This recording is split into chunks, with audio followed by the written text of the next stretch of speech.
Founder and President and Chairman, Suryadatta Education Foundation, Professor Dr. Sanjay B. Choradia will deliver his address on importance of cyber security in new normal for business continuity. Good morning to one and all. I would like to thank the JCIIT Association and all the organizing team members for giving Suryadatta Group of Institute a wonderful opportunity for addressing the enlightened audience. Special thanks to Maulik Bansali ji, Anupam Bhatnagar ji, and Shri Harpit Shukla ji, Secretary DST, Government of Gujarat. Ma'am, earlier speakers have already given a lot of insights and information about what is happening in the cyber world. Basically, I belong to an industry and education, both. I worked for almost 20 years in automotive industry, and thereafter 20 years we are in the field of education. I will discuss and give brief intro about the various courses we offered in the field of cyber security. But before that, during our industry period, we used to heard about the change, which is a constant. We must envisage change, we must practice change, we must adopt change. Now the definition has become innovative and challenging change or constant change, which one should adopt in today's challenging economy.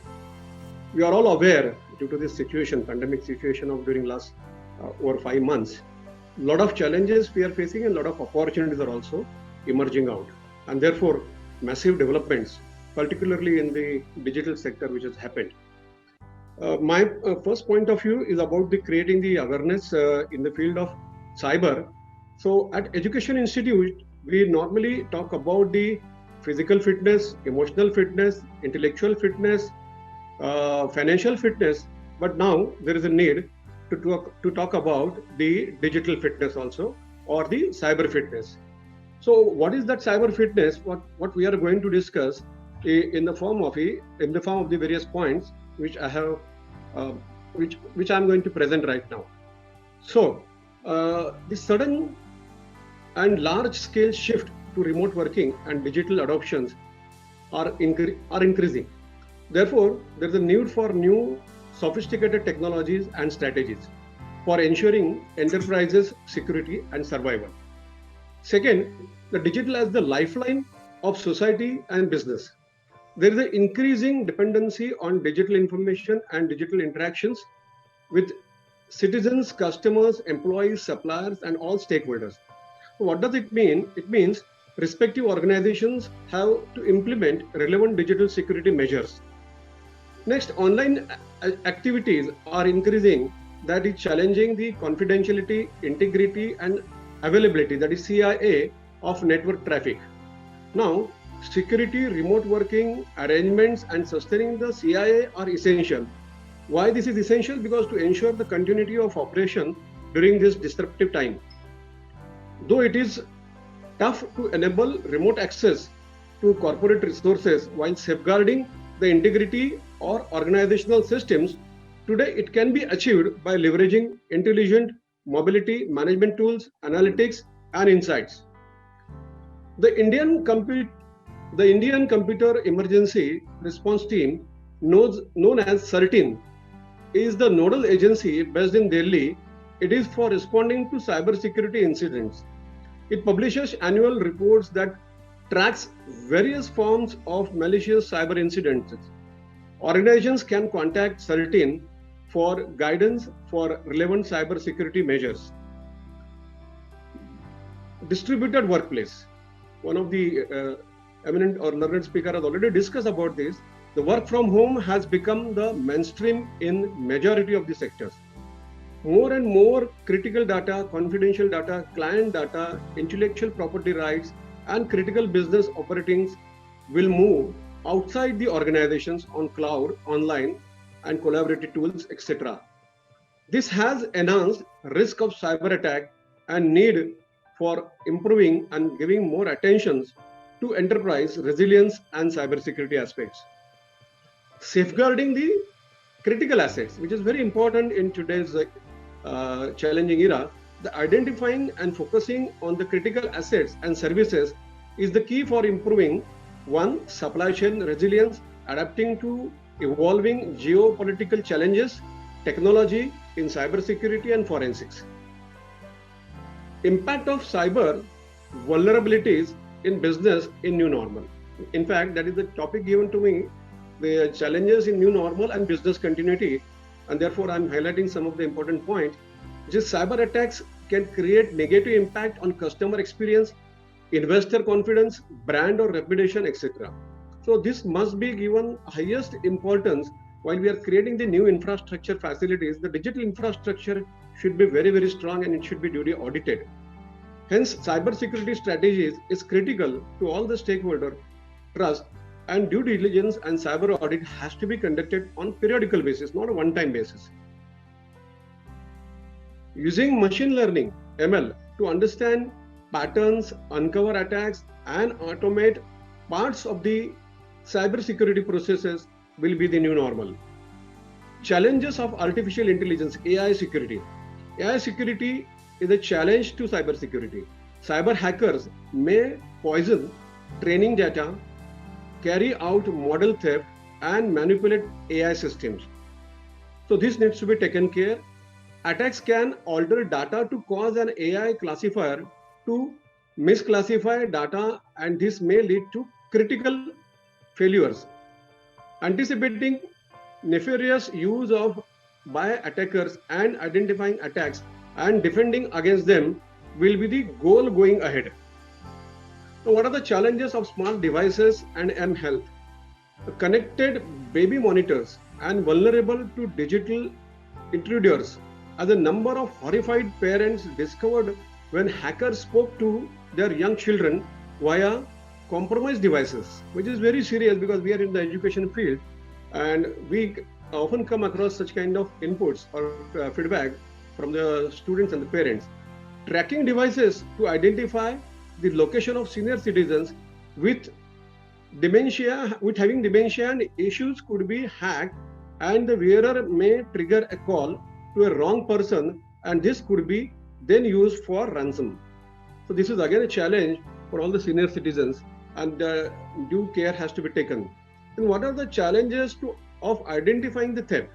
During the pandemic and the transitions of remote to remote work, many companies brought additional services to the perimeter, and hackers have new potentials points of entry into their network, which is again the things which is need to be taken care.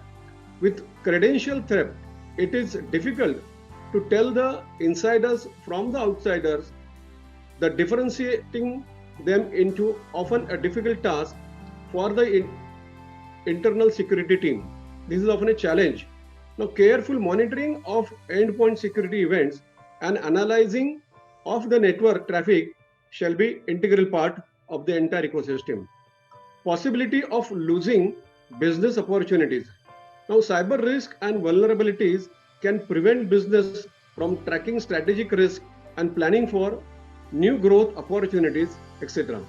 So, digital security infrastructure has to be in place across all organizations, across all verticals, across all sectors, including the service sector, education sector, etc. Cyber culture and the risk proofing. Culture of continuous assessment and mitigation of cyber risk is required at all levels. Cyber protocols, cyber hygiene, and cyber best practices need to be there in order to ensure the 100% security. Foundation skills in cyber may soon become part of mandatory training and sensitization during the employee onboarding at the time of recruitment.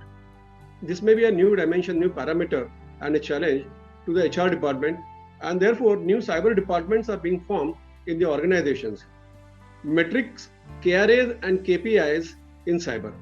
We need to have organization-wise, sector-wise, a live dashboard of metrics for cyber risk assessment, for mitigation action plan, and also business impact must be quantified at each stage. This is very, very important for the new normal and business continuity, which is the topic given to me. Connected world and therefore connected fate. Organizations-wide cyber vigilance and risk proofing is not enough. It must go across the organization's boundaries to the entire value chain and the ecosystem. It means if you're working in an organization, say automobile industry, manufacturing car, or maybe LCV or heavy commercial vehicles, they have the supply chain, they have the various distributors, dealers, vendors, etc. And they are connected through ERP to all the departments and the stakeholders, all the dealers, distributors, vendors, etc.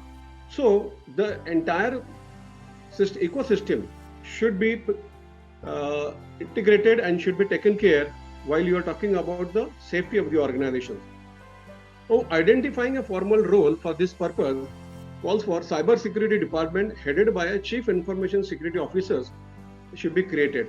I believe after hearing the presentation from the learned speaker, and the Gujarat state is far ahead in this particular all the emerging technologies, new technology. Most of the large scale industries, most of the multinational organizations may have this CIO appointed, and there are CIOs. But I'm also heading a SME chamber of Maharashtra in the state of Maharashtra, and also particularly in Pune region, where more than 30,000 SMEs are there. Not all industry can afford, or not all industry have thought of this particular change, because this change has become essential, has become necessity, particularly during this new normal, and therefore the peoples are now taking care of this aspect. There's a need to be a part of all key business conversations at the CXO levels and the next level. This chief information officer must interact and must be involved by the top management for all the major discussions and decision making and the expansion and diversification plans to take care of all cyber risks which can prevent the threats, address the cyber related issues in a more systematic and professional manner. Remote work and insiders threats. This is the biggest challenge after this new normal, or during this new normal.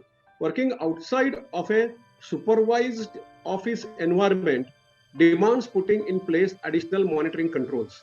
So many people are working from home, particularly in IT sector, and the EDP or ERP department of the various manufacturing companies are from different sectors. So capabilities and procedures to do forensic analysis remotely will be a new norm, according to me. Challenges of remote cyber forensics. Again, people are scattered and their machines are not in the physical control of us, which used to be the normal process in the previous situation. Now, after new normal, people who are working from home, working on managing cyber security operations remotely to build strategies for how you can remotely do forensics or remotely swipe the data has to be placed in system and has to be taken care of. Remote forensics or network forensics or online forensics, that is performing computers and digital infrastructure, digital forensics remotely in an enterprise environment will be in great demand.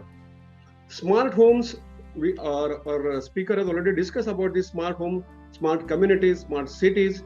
With more smart and connected gadgets and devices, the risk is increasing exponentially in all aspects, be it hacking smart home devices to civic utilities.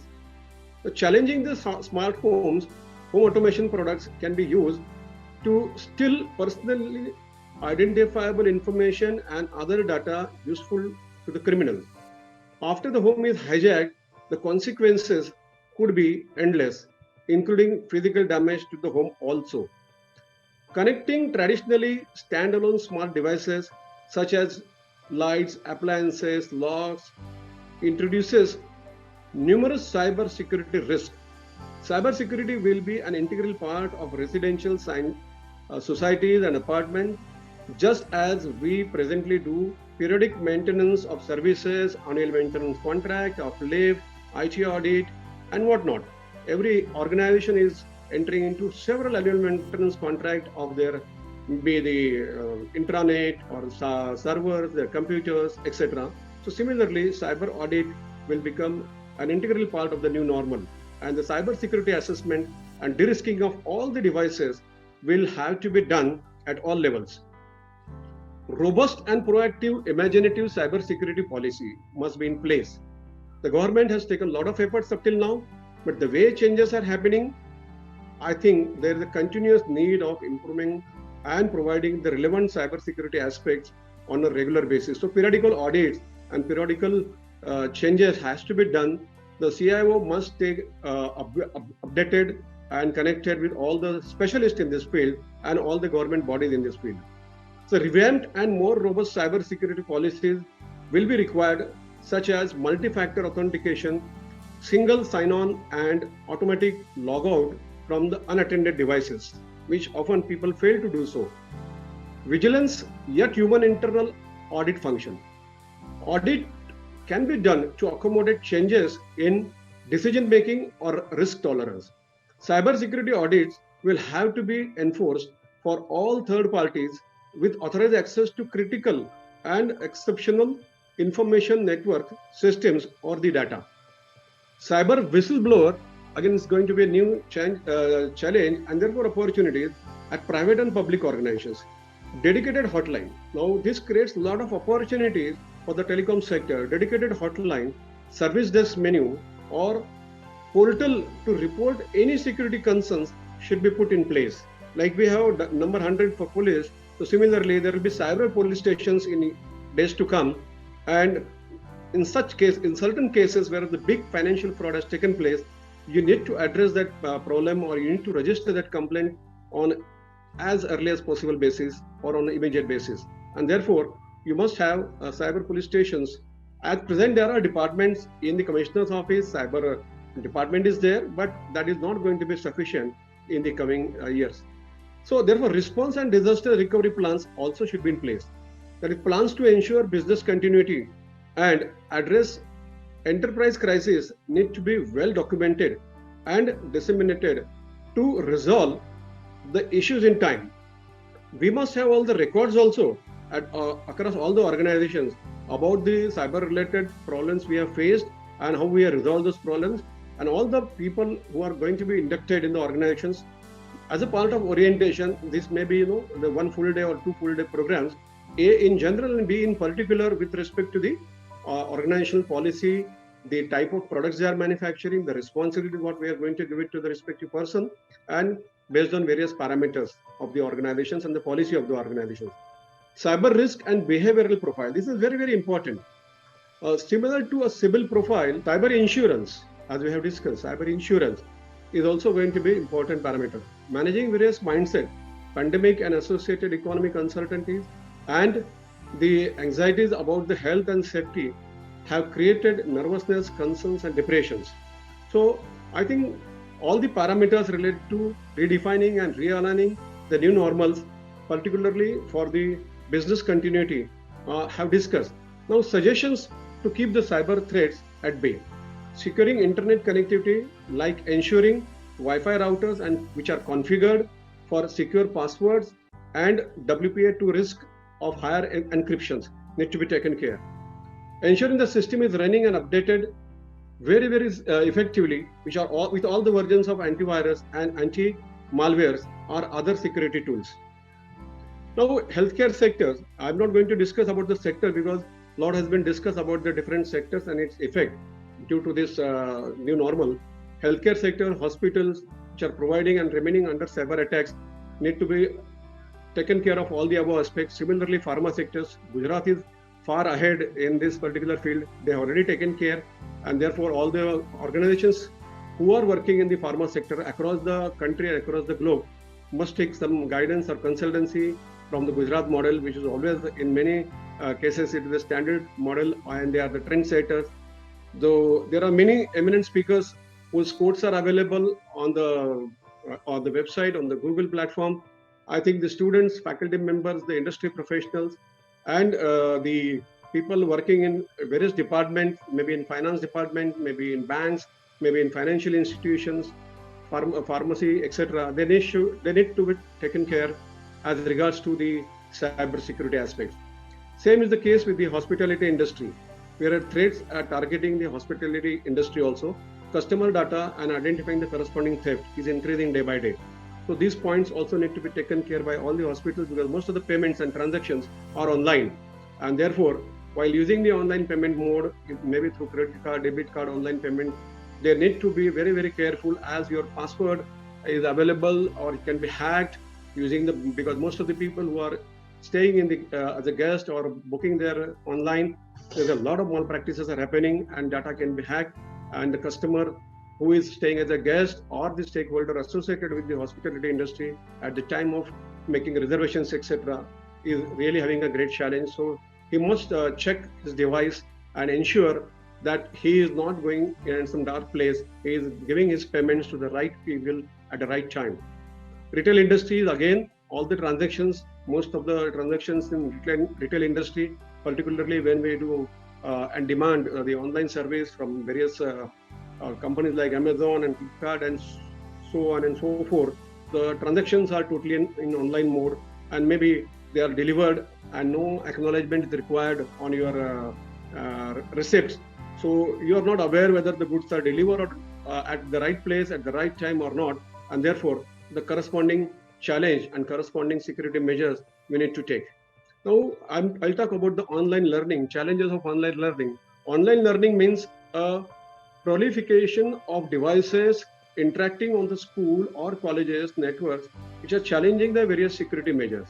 Schools and colleges are unprepared to manage the heightened risk of online learning. Though a lot of advancement has taken place in the corporate world, all the educational institutions, schools, right from primary to the senior secondary level, then the senior secondary, second UG and PG colleges, research centers, particularly the defense colleges and the colleges or the educational institutions which are located in the organizations of national importance like NDA in Pune or ISAR or many such organizations who are doing a lot of research, particularly related to the COVID and various other parameters which are required by the government and for various other important purposes.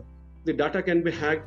Whatever research you have carried out can be hacked. It can be tracked in different manner and it can be misused by the people who are working on other side of the coin, particularly in hacking the data in unethical manner and using it for some wrong cause. Cyber education and training is the need of the hour. My previous eminent speaker has already discussed about the educational part of it, training part of it.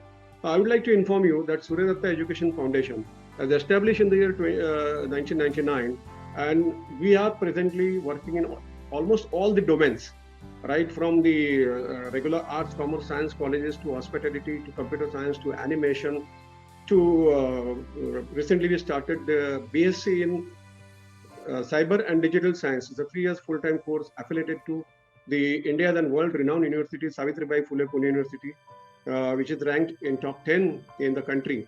And I would like to proudly tell you that we are the first and the pioneer institution in the country affiliated to Pune University conducting BSc in Cyber and Digital Science program. We just got the approval 12 days before only. We have launched this pioneer program at Surya Datta Group of Institute, Surya Datta International Institute of Cyber Security, and there's a huge waiting list for this 3 years program. The admissions criteria, everything is defined. The course contents are mainly the fundamental knowledge of computer science, networking, electronics, and of course the ethical hacking, and all those subjects are there. This is going to be the very first batch, very first year, and 30th September will be commencing our first batch. And this particular course is also supported by lots of practical exposure, lot of workshops, which are going to call. We have formed the Cyber Advisory Council, where eminent personalities like Honorable D. Shekhar Karji, then Bhushan Gokhaleji, Wing Commander Bhushan Gokhaleji, Prashant Maleji, Deepak Shikarpur, and many eminent personalities who are practicing professionals, who have authored many books, who have worked in different sectors like corporate sector, education sector, service sector, defense sector, in the PMO offices as well. They are the board members of our Surya Datta Cyber Councils. Apart from that, a lot of experts from the Pune region and Mumbai and Maharashtra region, including the people from Gujarat, I would like to appeal that whenever possible in this particular pandemic situation, we are operating through blended learning mode. So whenever possible, they can render their services. They are invited also when the situation becomes normal to address our student, enlighten our student, guide our student. We recently had a tie-up with the London Academy of Professional Technology. London Academy is going to offer the short duration courses for one and all, for all the students of UG, PG, working professionals, working in different industry, in different verticals, from different sectors, as well as a housewife who would like to know more about these particular courses. So London Academy of Professional Training, LAPT, we have a short duration courses right from 1 month to 3 months to 6 months to 1 year diploma. So I appeal all the, yes ma'am, only 1 minute. I appeal all the people who are listening to me, because Ma'am, we have many of our professionals, the principals and the directors and the Pune University professionals are online, and it's my prime responsibility to inform, because it's not only giving awareness to the CIOs and CFOs and the very senior people. As an educational institution, I feel it's my prime responsibility to create this awareness through this conference. More than 100 plus professionals from our Pune, from working in various university or institutes are available and listening to me. I thank you all of them. I thank you all the audience. I thank you organizers. I thank you all the eminent speakers for giving me this wonderful opportunity to present my thoughts. And I thank you, all the JCI team members, for giving this opportunity to be educational partner, associate education academic partner of this particular very eminent third series of National Conclave. I will say it's not only the conclave, rather it's a national conclave, and now through this virtual world, it is going globally also. Thank you so much. Thank you all the members. Thank you and welcome to Surya Datta Group of Institute. I give open invitation to one and all. Thank you so much.